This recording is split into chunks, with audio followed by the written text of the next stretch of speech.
do sexo feminino e não dos homens. Meus caros católicos, cada vez mais nos aproximamos do Santo Natal do Senhor. Um tempo importantíssimo, como sabemos, não apenas para recordarmos o nascimento do Verbo encarnado na gruta em Belém, no estábulo em Belém, mas para recebermos novamente as graças próprias desse tempo, graças que Deus quer nos dar. Graças abundantes, graça própria de humildade, de infância espiritual, de dependência de Deus. E claro, o tempo em que Deus nos dá com abundância as graças de que mais precisamos para a nossa conversão. E nesse tempo, caros católicos, são muito justas as comemorações, são muito justas as férias para muitos de nós, ou um certo tempo de recesso ao menos. Porém, muitas vezes, essas justas comemorações, esse justo tempo de descanso, levam à dissipação da nossa alma justamente no tempo do Natal. Precisamente nesse tempo em que nós deveríamos procurar, em grande medida, nos recolher um pouco mais diante do presépio do Senhor, diante da gruta de Belém, diante da Sagrada Família, imitando o silêncio daquela noite em que nasceu o Salvador. Claro, com o festejo dos anjos, com o festejo dos pastores, mas em grande medida uma noite recolhida. E com efeito, nós não devemos passar esse tempo nos dissipando com uma alegria somente exterior, com comemorações somente exteriores. Ainda mais se nos deixamos levar pela intemperança, pela gula, por músicas mundanas, por conversas mundanas. E tudo isso, caros católicos, eu digo para que nós mantenhamos ou voltemos a adquirir nesse tempo a vida de oração, o espírito de oração. Diante do recolhimento da gruta de Belém, procuremos aproveitar realmente esse tempo de Natal, também o que nos resta ainda de Advento, e o tempo do Natal em seguida. Aproveitemos o tempo do Natal para nos recolhermos aos pés do menino Jesus, para termos verdadeiramente vida de oração. Eu costumo repetir exaustivamente que a vida de oração é a base de tudo, de toda a nossa vida católica, e com efeito assim é. Peguemos a Sagrada Escritura e vemos como Nosso Senhor Ele mesmo diz que devemos rezar sem cessar. Devemos rezar a todo o tempo, com orações propriamente ditas e mantendo a nossa alma diante de Deus, na presença de Deus, com um verdadeiro espírito de oração. Consideremos o que diz São Pedro Julião Aimar. A oração incessante, ou noutras palavras, o hábito de oração, é necessário a todo cristão. A graça desse hábito foi concedida a todos no batismo. Uma graça que pertence a todos. Nada podemos fazer de bom, nem praticar virtude alguma sem a oração, que nos obtém a graça do bem e da virtude. Até aqui o santo. Portanto, meus caros católicos, sem a vida de oração, não podemos realmente fazer o bem. Começando por aquela vida de oração básica do católico, orações da manhã e da noite, o Santo Terço, a meditação católica e a leitura espiritual católica. O mesmo São Pedro Julião Aimar diz que o demônio deixa uma alma se entregar inteiramente a boas obras exteriores, desde que ela se mantenha afastada da vida de oração. Porque sem a vida de oração que fecunda as obras, essas atividades serão em grande parte vazias, em grande parte movidas por outros motivos que não são nosso Senhor Jesus Cristo em primeiro lugar, que não são a glória de Deus em primeiro lugar. Essas obras terão outros motivos que não são a salvação das almas realmente pela glória de Deus. Boas obras feitas por orgulho, para obter reconhecimento, para se ocupar e evitar assim, às vezes, um exame de consciência mais profundo, evitar a vida de oração. A vida de oração é necessária. Como bem sabemos, nós precisamos da graça para perseverar, para fazer o bem sobrenatural e perseverar nele, e para evitar o mal, que é o pecado mortal, o pecado venial, e para combater as inclinações desordenadas que cada um tem em sua alma. Nós precisamos da oração para fazer o bem, para evitar o mal, para fazer o bem que leva ao céu, para evitar o mal que nos conduz à condenação eterna. O orvalho da graça apenas dará a vida e fará germinar Jesus Cristo, o Salvador, em nossa alma, se tivermos vida de oração. De outro modo, fechamos a nossa alma à graça. São Pedro Julião Eymar diz que a vida de oração é a essência de todas as virtudes. Claro, no sentido de que todas as virtudes vêm, no final das contas, pela vida de oração. Se nós queremos adquirir alguma virtude, combater algum defeito, é preciso antes procurar ter vida de oração. Sem a vida de oração é uma ilusão, caros católicos, procurar ter virtudes, procurar corrigir seriamente os defeitos, procurar abandonar pecados seriamente. Sem a vida de oração, tudo será muito inconstante na nossa vida. Logo deixaremos o bem que começamos, logo voltaremos ao pecado que abandonamos pouco antes, se não tivermos vida de oração. No próprio ato de rezar, meus caros católicos, nós temos o exercício de todas as virtudes. É o que também nos diz São Pedro Julião Eymar. Com efeito, se rezamos é porque acreditamos em Deus, acreditamos na encarnação do Verbo, em nosso Senhor Jesus Cristo, que se fez homem, que nasceu em Belém, no estábulo, para nos salvar e morreu depois na cruz por nós. Rezamos porque temos esperança, esperamos alcançar de Deus as graças, os meios para a nossa conversão e salvação. Rezamos porque queremos amar a Deus e crescer nesse amor a Ele. Portanto, é a virtude da caridade na oração. Temos aí já as 3 virtudes teologais exercidas na vida de oração e na prática da oração. No ato de rezar, temos a virtude da prudência, porque a oração é o principal e o primeiro meio para caminharmos para o nosso fim último, que é a glória de Deus no céu. E na oração temos a virtude da justiça, porque Deus é o Senhor de todos os bens, o autor de todos os bens. É justo e devido que peçamos a Ele os bens, porque Ele é o Senhor e o autor de todos os bens. Na oração exercemos a virtude da fortaleza. Perseverar realmente na vida de oração, dia após dia, é uma das coisas mais difíceis, mais árduas, que mais exigem força de alma, virilidade de alma. E nós vamos adquirindo essa fortaleza pela própria oração.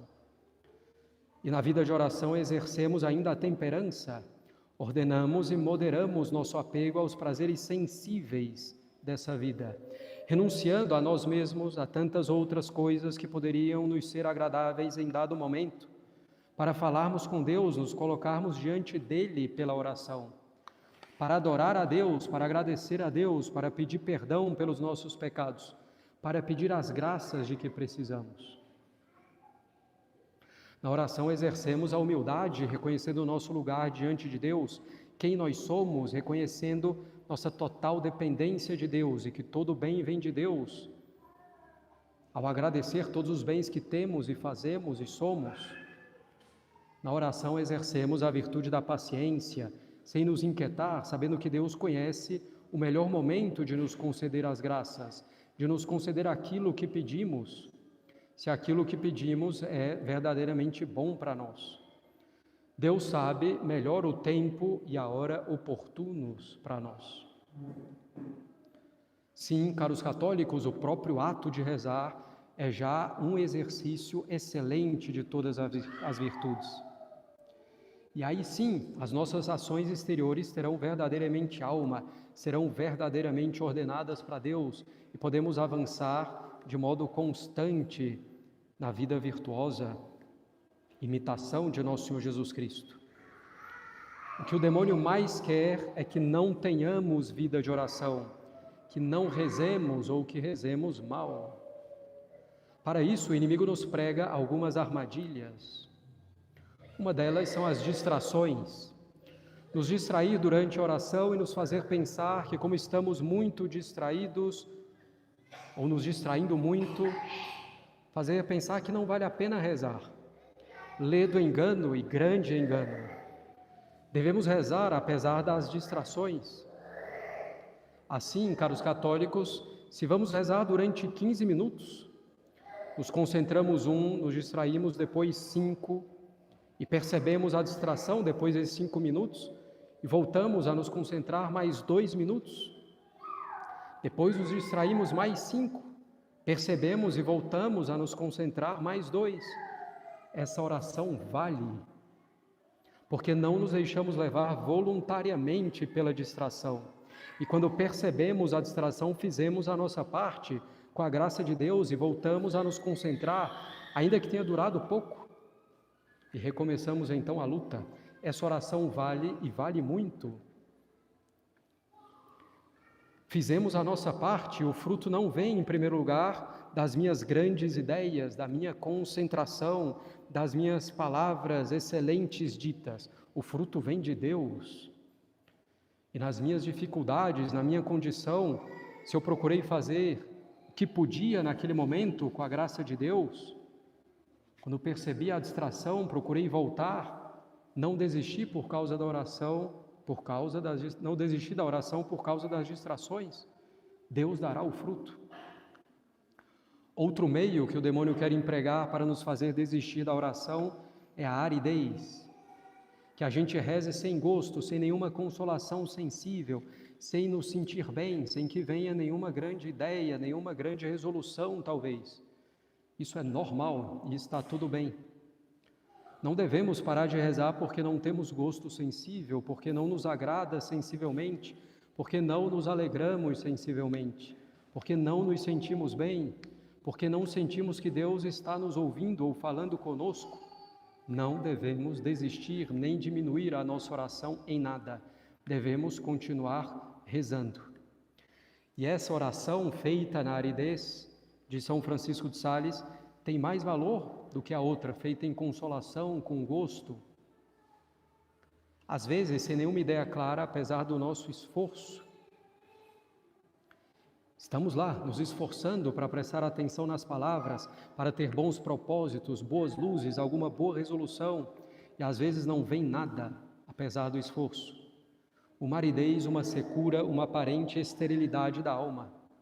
Continuemos rezando sem diminuir nem um segundo sequer a nossa oração, ao contrário, aumentemos um segundo. Mais uma vez, o fruto da oração não vem de nós em primeiro lugar, vem de Deus. Se estamos ali na aridez, sem gosto, sem nenhum agrado sensível, sem conseguir pensar muito, mas estamos ali nos esforçando com a graça de Deus para rezar bem, para passar aqueles minutos que determinamos com Deus, a graça vai ser dada em abundância. E assim diz São Francisco de Sales, mais vale 1 grama de oração feito em aridez do que quilos e quilos de oração feita na consolação. É erro comum e que devemos refutar com todas as nossas forças, confundir boa oração com sentimentos agradáveis. E confundir santidade com sentimentos agradáveis. Uma coisa não tem nada a ver com a outra. Com gosto, sem gosto, rezemos e estaremos avançando. Deus sabe o que é melhor a cada momento, a cada dia para a nossa alma. Consolação ou desolação, Ele sabe. Na verdade, então, meus caros católicos, nada, absolutamente nada, deve nos fazer desistir da oração. Nenhum estratagema, nenhuma armadilha do demônio, nada justifica deixarmos a oração. Claro, a não ser algum imprevisto, alguma impossibilidade física por doença, algum ato de caridade que nos é exigido naquele momento, naquelas circunstâncias. Mas isso é deixar pontualmente a vida de oração numa situação extraordinária para retomá-la assim que possível. Não deixemos nossa vida de oração Não podemos fazer isso absolutamente. O demônio quer nos fazer crer justamente que a oração é muito mais difícil do que ela é na realidade. Ele quer colocar na nossa cabeça que a nossa oração só vai ter valor se for uma oração perfeita, totalmente concentrada, com uma total clareza de ideias e dos mistérios, com uma total resolução e firmeza da vontade. Nós nunca vamos rezar desse modo nessa vida. Ele então quer que a gente desanime, desista, que nós pensemos que não vale a pena. Porém, como diz São Pedro de Leoimar, a oração não é uma montanha a escalar. O processo é mais simples. E ele continua: rezai com a graça do momento, com a graça do seu estado de vida. Apresentai-vos tal quais sois diante de Deus na oração. Empregai os pequenos meios de que dispondes, as suas faculdades da alma, memória, imaginação, inteligência, vontade, tais quais são naquele momento. Que eu vá rezar tal qual eu sou naquele momento. Assim, meus caros católicos, se estou mais preocupado ou mais distraído, mais inquieto, mais triste, mais alegre, sem ideias, com mais ideias, eu vou rezar tal como estou naquele momento, tal como Deus quer ou permite que eu esteja naquele momento. Vou fazer o esforço que é meu naquele momento, com a graça de Deus, naquele horário em que me propus rezar a minha oração, sem ficar adiando e esperando chegar o momento ideal no dia em que eu estarei mais disposto. E esse momento não chega e o dia vai passando, nós vamos tendo cada vez mais problemas ao longo do dia, cada vez mais coisas, mais agitações, mais distrações. Fica cada vez mais difícil rezar e rezar bem, mais difícil rezar simplesmente. Não devemos, portanto, cair nessa cilada do demônio de colocar a oração lá em cima, como se ela tivesse valor unicamente quando ela é perfeita. Não, nós vamos com nossas misérias, com as nossas dificuldades, com as nossas preocupações, com as nossas fragilidades, com as nossas distrações, enfim, tal qual somos naquele momento, nos colocar diante de Deus, pedir a Ele, com todas essas dificuldades, misérias, fragilidades, que a gente possa caminhar e melhorar. É isso que Deus quer, essa humildade como fundamento da vida de oração. Que não desistamos, meus caros católicos, da vida de oração por nenhum motivo. Nada, absolutamente, pode nos fazer desistir da nossa vida de oração. Ela é a base de tudo. Tudo depende dela. De rezar como estamos naquele momento, com a graça do momento. É assim que Deus nos chama, é assim que Deus quer que nos dirijamos a Ele, que nos aproximemos dEle, que falemos com Ele como Pai e amigo, com toda confiança, com muita confiança. Jamais também nos cansaremos de repetir as palavras de São João da Cruz: de Deus se alcança tanto quanto se espera. Então vamos com muita confiança na oração, sabendo que se nos esforçamos para rezar bem, Deus supre as nossas misérias, as nossas dificuldades. Não é, caros católicos, que Deus vai operar milagres habitualmente, mudando coisas na nossa alma de uma hora para outra, nos concedendo bens materiais e coisas do tipo. Devemos rezar com a confiança de que pouco a pouco, com a graça de Deus, nós iremos mudar a nossa vida, que vamos reformar a nossa vida, que teremos um coração cada vez mais semelhante ao de nosso Senhor Jesus Cristo, pela prática das virtudes. Prática das virtudes que começa pela vida de oração. Recolhamo-nos, portanto, nesse tempo do Natal, aos pés da gruta do Senhor, reavivando a nossa vida de oração. Não deixemos passar momento de graça tão importante como o Natal, no turbilhão, na agitação. Aproveitemos para ir ao silêncio da noite de Belém, noite de oração, em primeiro lugar. Em nome do Pai, do Filho e do Espírito Santo. Amém.